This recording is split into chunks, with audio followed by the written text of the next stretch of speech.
Hey everyone, it's Jamie from IndependenceStTarot and Seasons and Ritual, and I'm here to talk about the Aquarius new moon, which will be happening tomorrow, February 9th at 4:57 p.m. Central Standard Time. This is a really big moon with a lot of big emotions and big feelings, and literally have 2.5 pages written on this moon.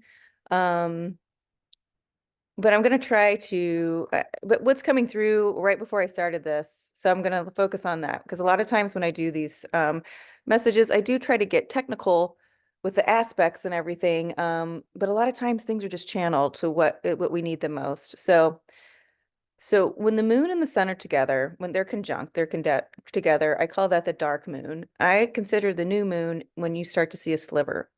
So this will be the dark moon in Aquarius. And on dark moons, I always just suggest that we rest.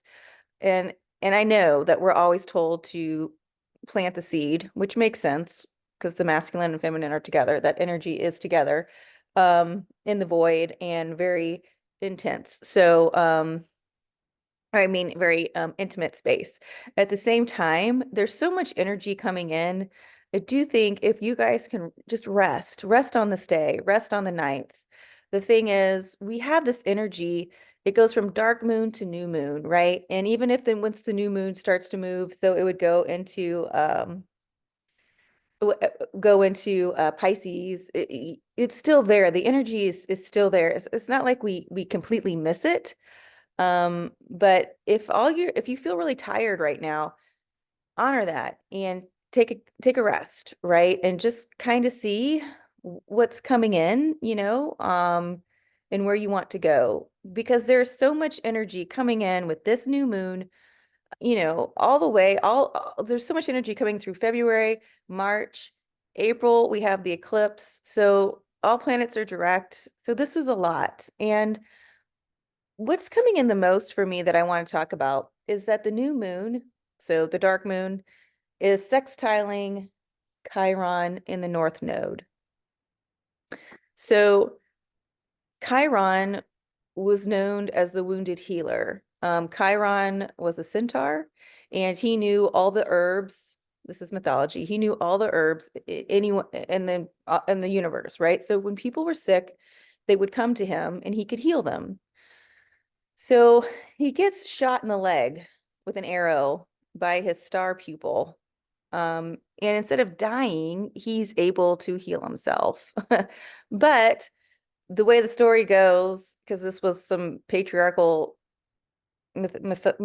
mythology bullshit, is that he then limped around the universe because, of course, how could his star student almost kill him and shoot him in the ass? I mean, but he didn't die. He saved himself. But that was like his whole story, right? For thousands of years, just dragging that leg. When now I see him as having this rebirth, and he really has come back into this idea of the great healer. He didn't die. He does see he's still a volume of information. He's not lame or gimp. He explains, yeah, like this could have killed someone else, but it didn't kill me, right? So he sees all the things. He sees all those old stories that held him back as not doing that anymore. And that is the hero's journey that we are on and that we are really getting faced with this dark moon in Aquarius.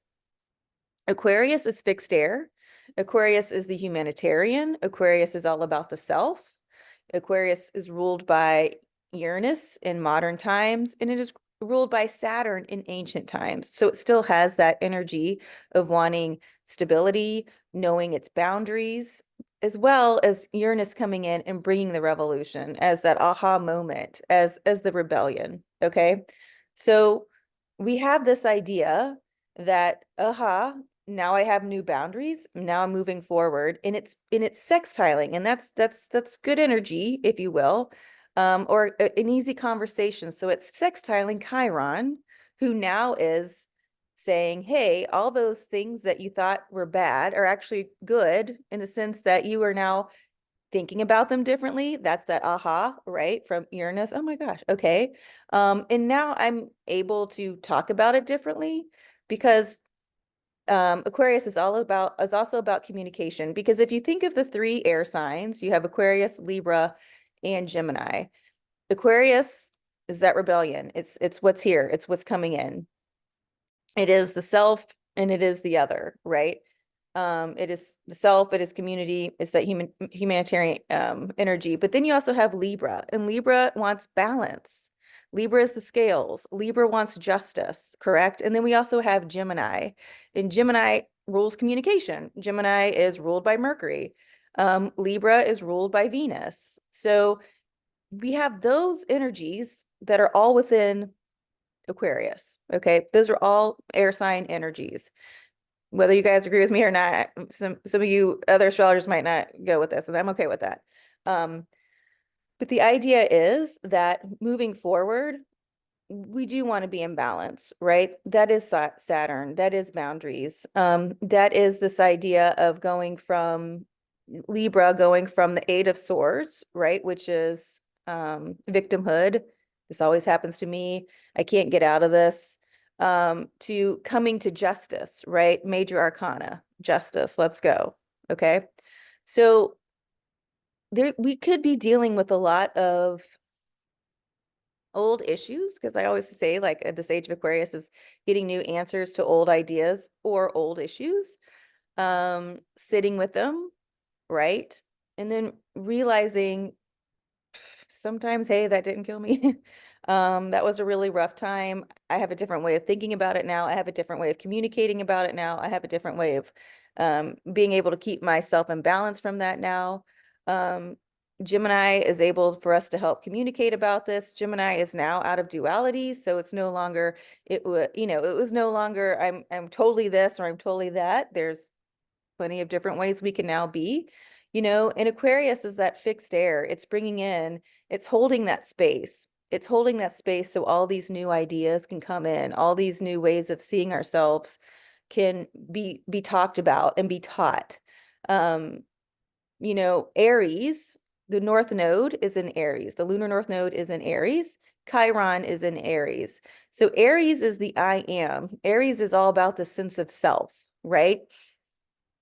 And for a long time, a lot of us has had that sense of self in a victim mentality, victimhood. And we don't have to ask why, like, it was just the way things were, but now we're coming out of that. And now we're able to start speaking differently and seeing things differently and understanding things differently. And so this moon, this dark moon in Aquarius, is planting that seed, is planting this idea that we are on our own hero's journey. We all are. And the journey is going to be different from here on out, because we're going to see ourselves differently from here on out. We're going to speak about ourselves differently. We're going to know what to do to put ourselves in balance. And if I'm saying these things and you're like, I don't know how to speak about myself differently, I don't know how to get myself in balance, okay, that's okay. That's okay. Because it will be shown to you, because that energy is here. Aquarius is fixed air. It's still very practical because it has Saturn in there.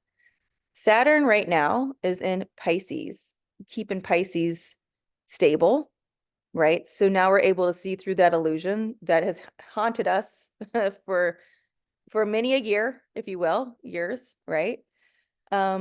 Uranus is still in Taurus, churning up, right? Fixed earth, places where we were fixed, places where we thought about ourselves. If we thought really low about ourselves and didn't value ourselves, Uranus has been tilling that shit up, right? And then you have to remember Taurus is ruled by Venus, who's also ruled by Venus, Libra. Okay, so that's that love coming back in. That's that self-worth coming back in. That is like saying, okay, I got this, because all of these signs and structures work together. That old patriarchal way of, like, everyone's at war, Jupiter's jockeying for space with fucking Mars and all this stuff, made good fodder for people who wanted to constantly wrestle, I guess, or whatever. But we're moving out of that energy and we're moving into a different energy where we're coming into new vibrations, right? And you know, a new vibration, a new harmony, if you will. You know, Aquarius is the water bearer, right? And I think she got that because we were in that age of Pisces and they wanted to give her more, I don't know what the right word is, but like, you know, Pisces is water. And so she was there and she's about hope and healing. And so that is your feelings. And so the way they could do that would be with saying she's the water bearer. But, you know, she has those lines that are squiggly, right? So she's air. In air, it takes a lot it's hard to master air, right? But one way we could do that is realizing that everything's a vibration. And so when these planets meet, you know, or meet up or these things, before they were just at war, you know, and now I see them getting together until they get the right tone, right? Getting that right vibration. And so it's a little bit rocky there, right? It's a little bit like, oh, okay, ooh, wow, that kind of hurt. Okay, no, that sounds good, right?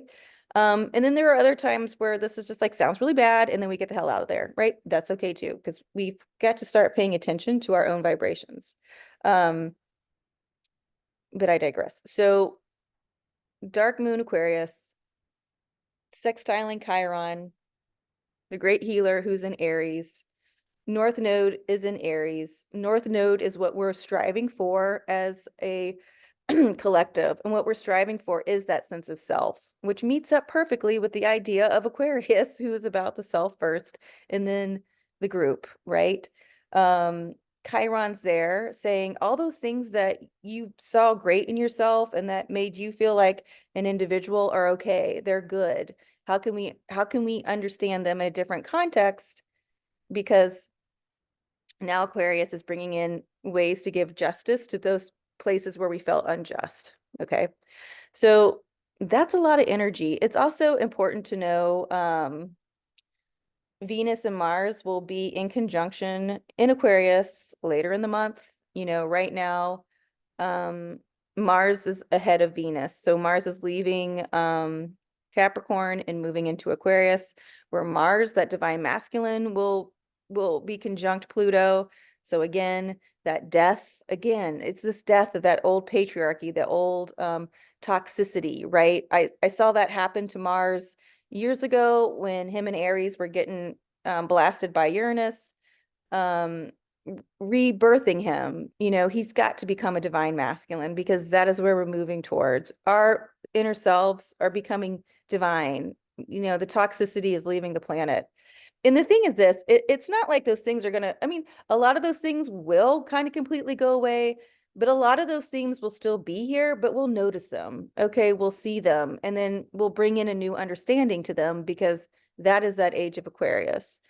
So, as I was saying, Mars will go and be in conjunct with Pluto, who's still at 0 degrees of Aquarius. But what's interesting is that Pluto is in a new spot in Aquarius. He's now at 0 degrees, 38 minutes of Aquarius. And last time when Pluto moved to Aquarius and then moved back out, he only got to 22 minutes. So all of this is new territory. All of this is new energy. So it's okay to rest, okay? Then, and also it's important to remember Mars rules Aries. Okay. And so this is where this is coming in. Aries is where the North Node is. You know, Aries is where Chiron is. Mars is getting some new energy zapped into him pretty soon as he comes into Aquarius. That's still affecting all this, right? So, and then Venus will come in and have her conversation with Pluto. Again, Venus rules Libra. Libra is an air sign. Libra wants justice. The South Node is actually in Libra, and that's what we're leaving behind. In the South Node, to me, in Libra, is saying we're leaving behind this idea that we have to make sure everyone's okay first before we're okay. Because if we remember, Aquarius is all about the self first, then the collective. So we're balancing that out. We're getting rid of this idea of kind of like the martyr, like, no, no, no, it's okay, whatever. And then, you know, put yourself on the grass, as they say. And being like, it's okay for me to be okay with myself first. And then I'm in a good place. I'm stable. Okay, let me help the other. Okay. And this dark moon to me is really hitting this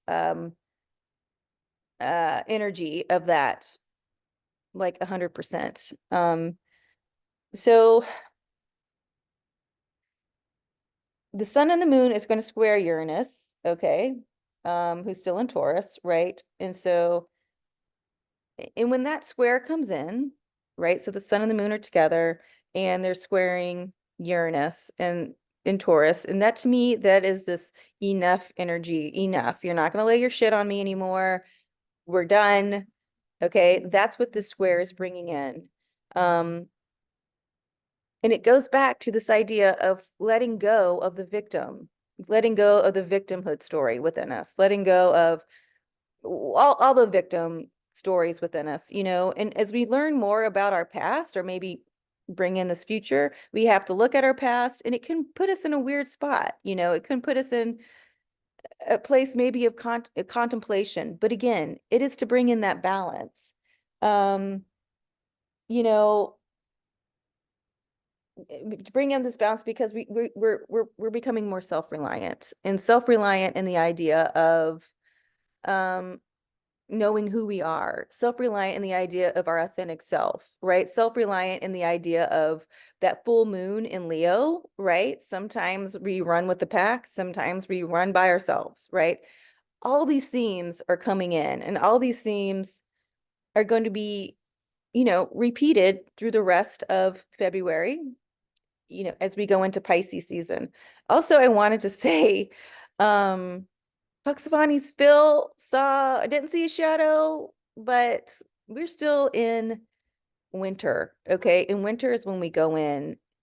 Use the next 6 weeks to still be going within, still be sitting with ourselves, knowing that this is our hero's journey and this is where we are. And we are changing things and we are learning to love ourselves and we are getting ourselves in balance.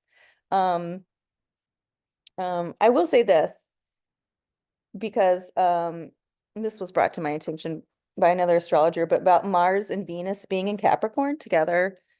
Capricorn is known because Capricorn's now ruled by Saturn, is known to be wise. So if you need a mentor, a male or a female mentor, you know, this is the time to reach out to someone, you know, to give you maybe a little levity or a little more grace about things. I know I reached out to Sheila last week and it was great. You know, I was like, oh my God, it just everything made sense and it made everything so much lighter. You know, if you guys if you guys want a tarot reading, reach out to me. That's what we're here for, you know. Um, we're gonna start Moon School up again tomorrow. So that's gonna go um get off and running. So Jupiter is sextiling Saturn at 7 degrees of Pisces, which has helped lose the illusion. Saturn wants us to be strong. Um, you know, there's a lot going on with this dark moon. I may write about it, quite honestly, but I really feel like the main theme is um breaking up or getting out of that idea of being in that that eight of swords energy. Swords is air. And it was interesting because in the back where I have my altars and I work on things, usually like I do spreads and they're pretty concise and I know when to end. And these things are fucking epic. I mean, these spreads keep going and going. And that's telling me, God, there's so much energy that's coming through. And we might not be able to do it one step at a time. It just might be a lot of energy, but no, things are working on it, right? Call in your guides and angels and all those things to help work on things, to bring in what you know.